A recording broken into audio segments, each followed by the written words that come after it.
I was preparing for my history lesson when Ellie leaned in, chuckling softly, and whispered, "Did you catch the latest? They say Isaac's dad is with the CIA." The gossip mill was in overdrive. Every day, there was a fresh tale, each more bizarre than the last. First, there were whispers that Isaac had been in prison. When he was released, so the story went, his family was so shamed they shipped him off to a distant school. Prior to that, he supposedly revealed that his family were undercover assassins on a covert mission in town. If it was truly a secret, why would he share it? Isaac had confided in me about his parents when he first joined our school, and the real story was far removed from the wild tales swirling around. In fact, the truth was humorously mundane. Even though Isaac and I had been seeing each other for barely a fortnight, gossip about us was rife. We were the latest sensation. Admittedly, Isaac was striking with his athletic build. In contrast, I had a youthful, petite appearance that might remind you of a young schoolgirl. Our pairing was certainly unique, but I wasn't bothered by outside opinions. What was important was our shared happiness. Honestly, I was uncertain about where things stood between Isaac and me. He hadn't formally asked me out yet. We'd spend time together in school and during breaks, even though he was far from introverted. I'm not one to typically initiate things with guys, but there was a pull towards Isaac that I couldn't deny. Mustering some courage, I approached him and casually suggested, "How about grabbing some ice cream after school, Isaac? It's just on our way home." His response was unexpected. "I'm not sure. Ice cream's not great for your teeth." Of all the reasons, it would have been easier if he just declined without the odd justification. For a moment, I thought he was being playful, so I chuckled, but his earnest expression suggested otherwise. Even after I persisted, he cited some family obligation and declined. My spirits dipped, but then Ellie offered a different perspective. She mentioned that Isaac's customs and upbringing might be different from ours, hinting that he might prefer a slow pace in relationships. Initially, I took his actions as disinterest, but Ellie's words made me reconsider. I mean, if he wanted to end things, he'd be straightforward about it, right? Besides, I had my commitments too. Ever since Dad's toy store launch, I've been helping out, hoping he'd find a staff member who was good with the kids soon. After heading home and changing, I made my way to the store. And guess who I ran into? Isaac assisting an older lady with toy selections. So this was the pressing family matter? Choosing toys over our potential date? Little did he know, he was standing in my father's shop. I never spoke about it when he was nearby. I called out, "Isaac?" He glanced around, quickly letting go of the woman's hand. "Why are you here?" I was taken aback by his response. He blatantly lied to me, saying he and his mother were shopping for toys for his younger brother. Yet, when we first met, he told me he was an only child, born after 13 years of his parents trying, and that they couldn't have another child. Could this woman be his girlfriend? Was he attracted to women the same age as his mother? Their hands had been interlocked so firmly. If not, why did he react so strongly upon seeing me? The incident consumed my thoughts all day. It was only when I spoke to Ellie that evening that I got some clarity. She suggested that his parents might have adopted the child. While he hadn't confided in me about this, he hadn't denied it either. Once again, Ellie managed to assuage my concerns. She always had a way of doing that. A considerable amount of time passed, and I never broached the subject, hoping he'd eventually clarify things, but he remained silent. When school wrapped up, my friends and I decided on a camping trip. With no summer plans, it seemed ideal. The sky was a vast expanse of stars as we huddled around the campfire, sharing ghost stories with the lake as our backdrop, munching on marshmallows. It promised to be an unforgettable experience. Everyone was in except for one. Exactly, it was evident. Isaac. He looked uneasy when the discussion turned to the insects in the forest and the necessity of repellent. He didn't give any reason for his reluctance. To everyone, it seemed like Isaac simply didn't want to be around us. His attitude irked me. I confronted him, my emotions boiling over. "So, are we not worthy of your time now? Does the idea of camping irk you that much?" To pacify me, Isaac relented, agreeing to join. However, on the day of the trip, he messaged to say he was unwell and couldn't come. I attempted to call him repeatedly, but his phone was unreachable. My initial concern for his health was replaced by suspicion. I felt he was keeping something from me.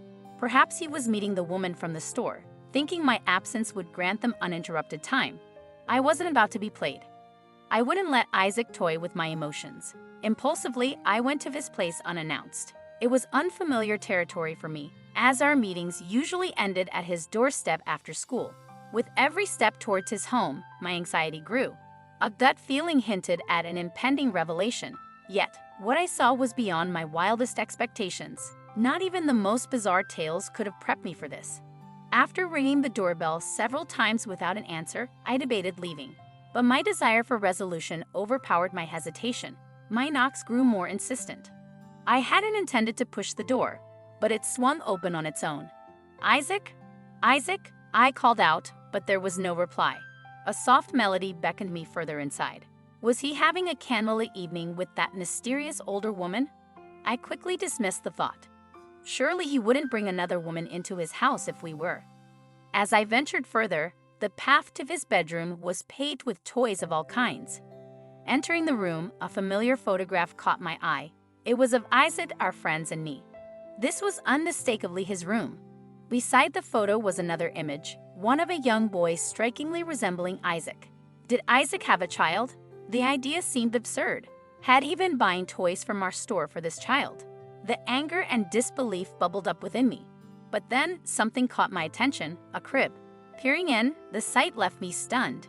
There lay Isaac, dressed in a baby onesie, pacifier in mouth, eyes wide with astonishment.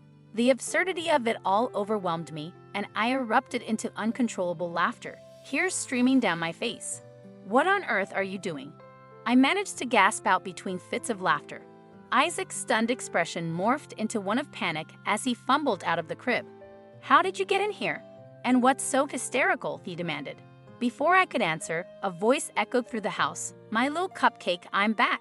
Let mommy whip up your favorite hot chocolate." I stood there, mouth agape, processing the utterly bizarre scenario before me. The woman walked in. She was the same one I had seen at the store. To my astonishment, she was indeed his mother. Even with me present, she unabashedly spoke to Isaac in baby talk.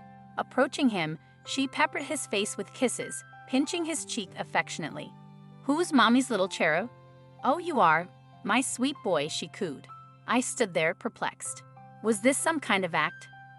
Isaac, noticing my bewilderment, ushered me into the guest room, asking for a few moments. When he returned, he was dressed normally, though his expression was filled with anxiety. To be honest, I too was on edge.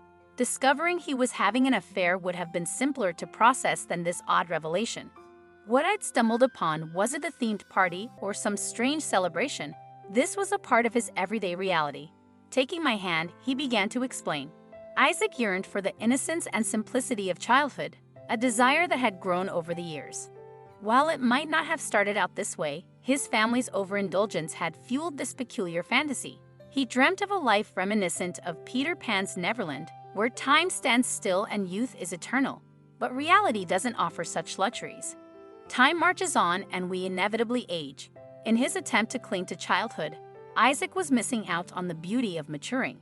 He confessed he had shared this secret with a friend at his previous school, only to be betrayed and become the laughingstock. The weight of his confession hung heavily between us. So he switched schools to escape the ridicule. Now he fears that my knowledge of his secret could force another such move. He also explained that the reason he opted out of the camping trip was his inability to spend a night away from his mother. My initial amusement was now replaced by sympathy. I questioned whether Isaac truly grasped the gravity of his choices.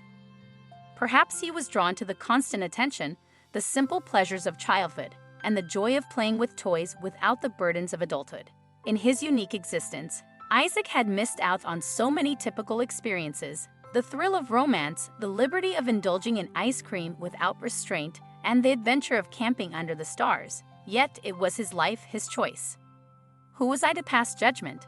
Naturally, I mourned the potential of a regular relationship with him, especially since I'd grown fond of him. Nevertheless, I vowed to protect his secret. As I was leaving, he handed me a box of food, a glimpse into his world. Surprisingly, it tasted far better than any conventional meal. So what's your take on my tale? I'd genuinely value your feedback.